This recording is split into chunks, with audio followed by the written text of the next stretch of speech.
ओडिशा पाई budget रे किछि नाही यह अत्यंत नैराश्यजनक बोली कहिसेंती बीजेडी राज्यसभा सांसद सस्मित पात्र।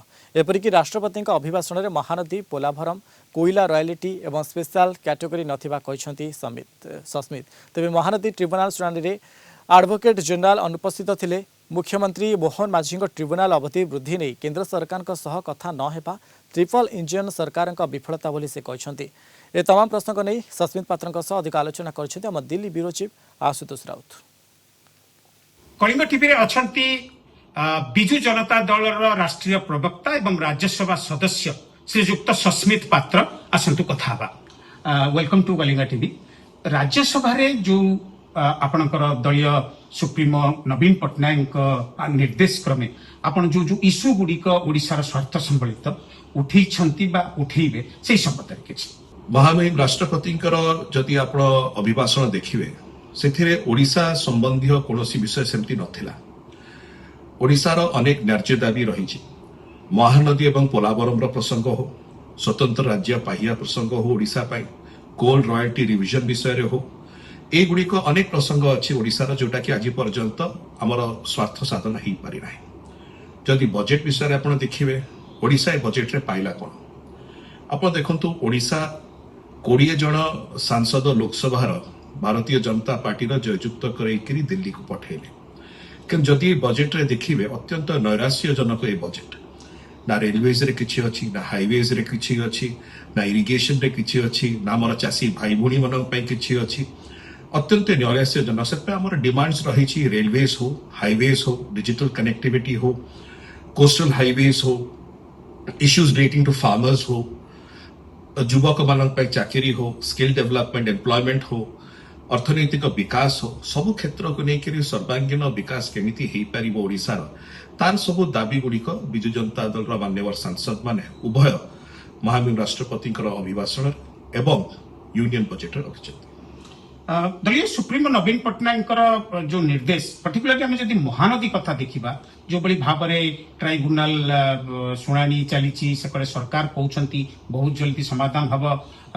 नवीन पट्टनायक सर लेटर भी लिखिं महानदी इश्यू को लेकिन बीजेडी जो बिजु जनता दल जो स्टैंड वर्तमान सुधा कौन गोटे बड़ द्वंद्व सृष्टि होती कि भारतीय जनता पार्टी सरकार ओडिशा रे महानदी प्रसंग में मत कौन अच्छे मत अनुभूत होची कि महानदी प्रसंग में कौन जगार टालटुल नीति अवलंबन करी छत्तीसगढ़ को साहाय्य करने ओडिशा रे बीजेपी सरकार एटा मसुदा जितेबाला से सरकार को आसुले कहते महानदी प्रसंग आम डबल इंजिन सरकार आसिले आम सल्व करदे। आज ट्रिपल इंजिन सरकार तक अच्छी छत्तीसगढ़ भी बीजेपी, ओडिशा रे भी बीजेपी, केंद्र रे भी बीजेपी।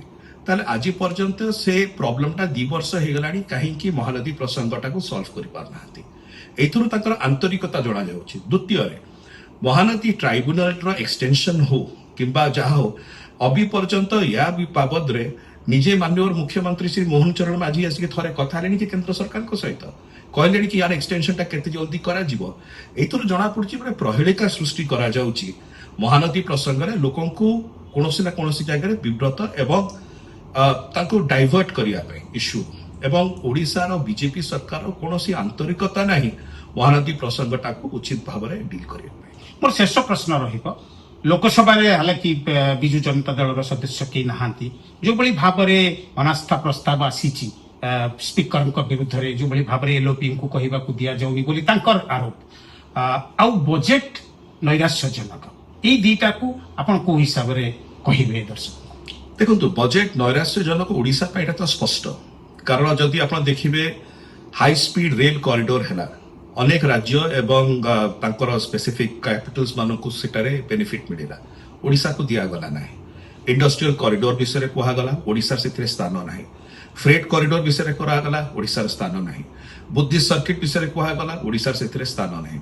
ओडिशार स्थान कोठी ना जो जगह खनिज पदार्थ गुड़िक केमितिका ओडिशार बाहर रफ्तानी करा जाय परिबो सेथिरे ओडिशार भाग मिलिला केमिति रेयर अर्थ मिनरल्स विषय आमर रेयर अर्थ जोटा माटी तले अच्छी सेटा को कि प्रकार भाव में एक्सप्लॉइट करा जाय परिबो एवं सेटा इंडस्ट्री रे काम रे लागिबो एटा विषय से चिंतित। इनलैंड वाटरवेज द्वारा केमतिका अनुगुल तालचेर रो कोयला एवं खनिज पदार्थ जाइकिरी केमतिका रप्तानी हे परिबो पारादीप एवं धामरा थ्रू रे ସେଥିପାଇଁ ସେମାନେ ଚିନ୍ତିତ।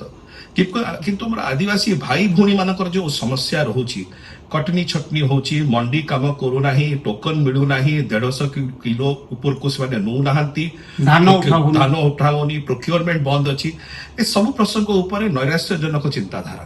ତ ବଜେଟଟା ତ ବହୁତ ଡିସଆପଏଣ୍ଟିଂ ରହିଛି।